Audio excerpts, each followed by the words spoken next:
version is way from creation. So vegan word, sound is power, let me tell you say a word. Sound is power, let me tell you say a word. Make a move and don't say a word.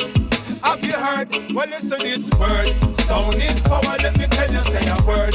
Sound and power, let me tell you say a word. You have the power, now you heard. Make a move and don't say a word. Have you heard?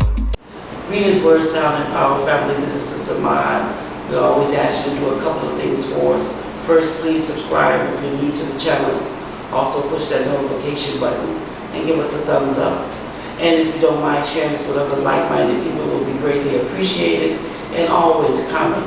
Your comments are greatly appreciated. This video we're doing today is definitely inspired about a brother who asked how many different kind of Africans are there, or how many different kind of blacks are there, and then he chuckled. So I'm here to say that there's blacks in America, there are blacks in Portugal, there's blacks in Spain, there's blacks in Mexico, there are blacks in Chicago, Illinois, there are blacks in St. Louis, Missouri, there are blacks all over the world. So when you ask that question, it's kind of a loaded question, my brother. The whole world is basically Africa. So this next segment that we're doing is dedicated to you, my brother. Of course, to answer your questions. And my first basic question today is, why do Africans tend to hate brothers and sisters from the diaspora so much?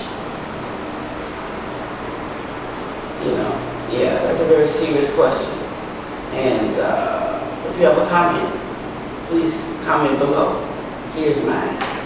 I feel like, it's a great disservice,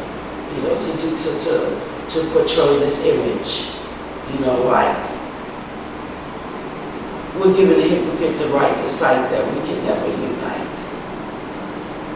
Let me say that again, like we're giving the hypocrites the right to cite that we can never unite. And as long as we do that, we'll still perpetuate this divide and conquer kind of spirit. And then another thing I wanted to say to the brother, I am an African that happened to be born in America. My children are Africans that happen to be born in Jamaica. People from Britain are African who happen to be born in Britain. My grandmother said it best, just because you have kittens in the oven will never make them biscuits. So with that being said, I am an African, not birthright. Why do some of our African brothers and sisters deny that we have an undeniable right to be here in another land? I ask that question because, living here in Africa, it seems as if, I have to ask permission to be here. Some people feel like I don't have it, it's not my innate right or one of my unalienable rights, to be here, that I have to ask permission, or I have to get their acceptance, or I have to assimilate in such a way that I lose my identity as who I am and who I came here as. And I don't feel like that's correct. I just want to know, sisters and brothers, how do you feel? What I'm saying? There's a lot of brothers and sisters who live here on the continent. Have you faced that same kind of bias? Do you feel like, at some time it feels like as if we're fighting a whole nother dragon? We're fighting for acceptance in America. Now in Africa, we're fighting for the same acceptance. And I feel like it's not fair. Like one brother told me in one of the comments, what, sister, Americans can't find happiness in America. They can't find happiness in Africa. Where can y'all find happiness? And I say to that brother, like I'm saying to this brother, happiness is within. My happiness is off kill when I have to deal with certain biases, when I just can't be accepted for who I am and how I decide to live my life. My third question is, why am I targeted, or why am I expected to pay more for goods or services just because I'm from the diaspora?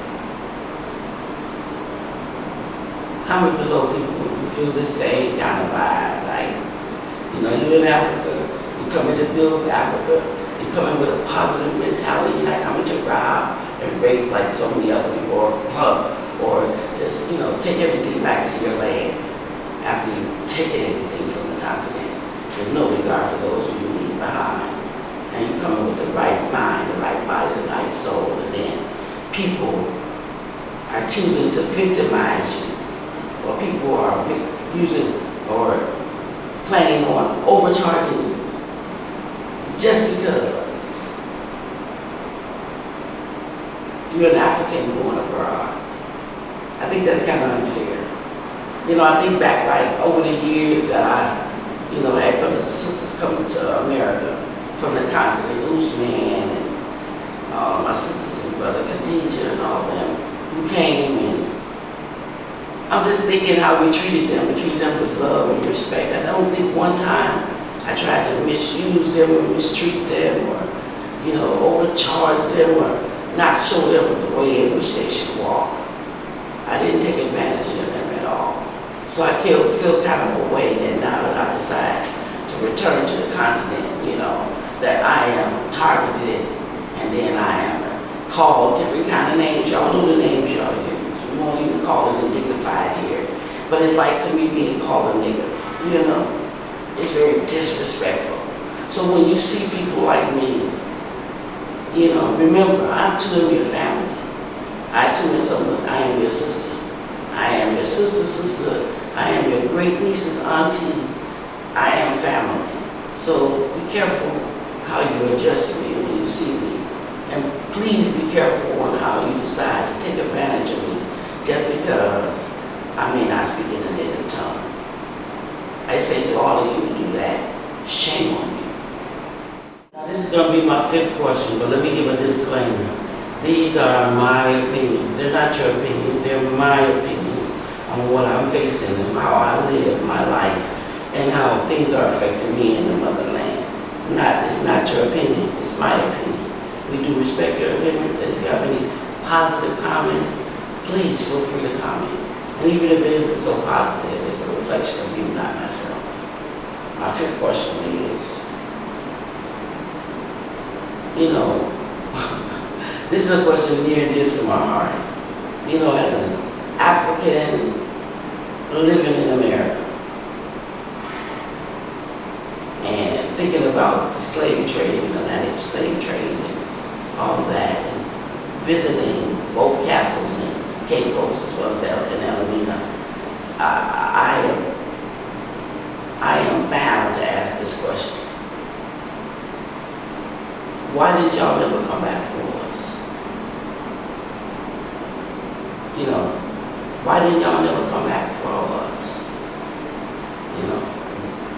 Africans were, according to history, were some of the greatest sailors ever known, the Moors. And they could sail the 7 seas. They could sail in the trade winds. And they made it to their destination safely. Because they did not only math and science and geometry, but they were some of the greatest sailors on earth. So again, my question is, why did y'all ever come back for us? Were you actually happy that we were gone? Were you happy to actually get rid of us like a bad child or a stepchild or a Cinderella kind of complex? Or were you ashamed of what you had done? That's my question to everyone in Africa, from your sister. Why did you never come back and get us? Did we not matter to you? Were we not your bloodline? Were we not fit enough? Or did you not see fit enough to even care? That question will resonate in my heart as long as I live.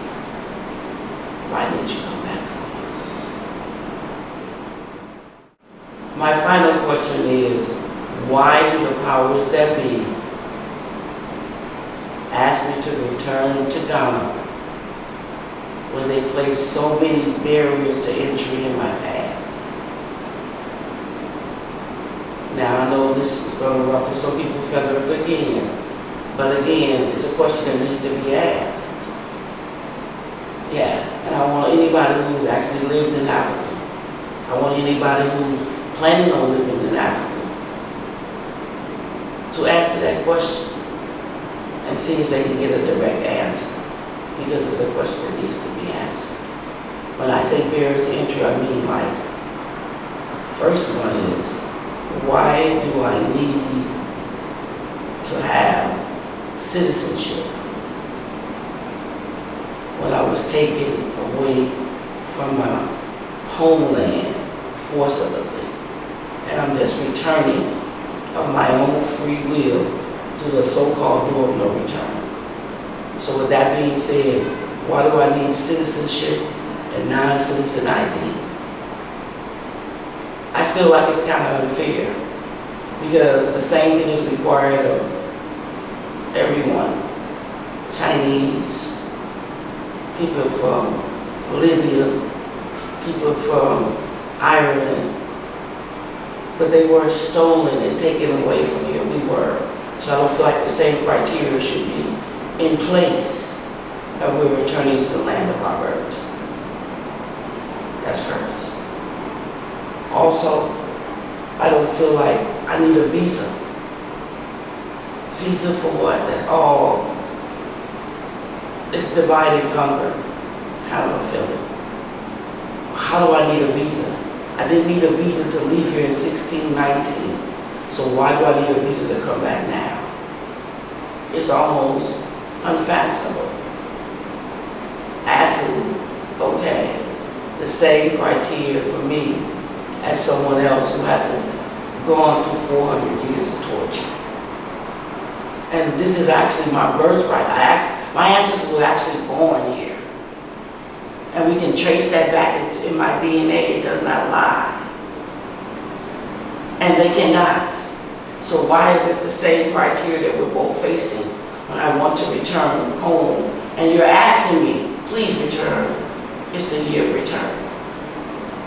To me, it's kind of, I don't know. It makes me say, Okay. Another problem I have, of course, is with when I'm moving to Ghana, I have to, and I'm trying to start my own business. I have to have a partner in Ghana in order for my business to start. Or I have to have $500,000 or some number of money that I've never handled in my life to start. Is that not a barrier to entry? Someone from Lebanon, Chinese, and other places, they can put their money together, they pull their money together, and they get what they need. The same way they do in America. That's how they have all the gas stations and everything. Dunkin' Donuts, all of that. They pull their money together and they do things. But we as a people, we haven't gotten to that. We too busy fighting over, what crab will get out the barrel. So that's a barrier to entry. When I have to put up so much amount of money, or I have to have a partner that's Ghanaian. And I know a lot of Ghanaians are gonna be upset about this comment. But let me ask you, my brothers and sisters, how many of you had to have an American partner when you came and started a business in America? That's my question to you who are gonna, light me up for this. How many of you, when you started your business in America, which I know a whole ton of y'all, had to start a business with an American to make sure that the American interests were protected? Like you're saying, that's the reason why you do that. But to me, it's a barrier to entry because Mr. Azan can find the money, Mr. Chin can find any money, but it's a barrier to entry for me and people who look like me, who are indigenous to this land, and we cannot afford the money that we need to start a business and help change Africa. So again, to me, that is a barrier to entry.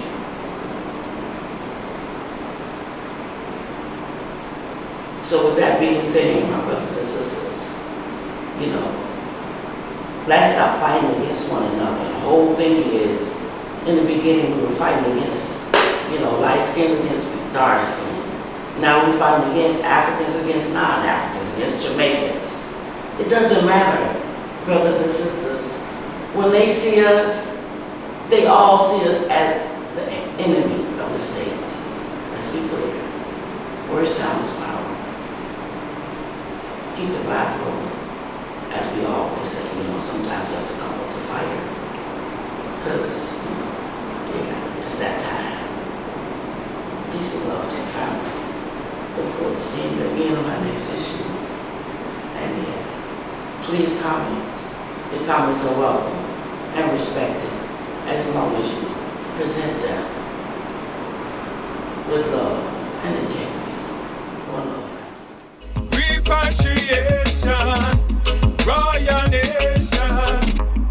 You are the key to your liberation. So put it in your meditation.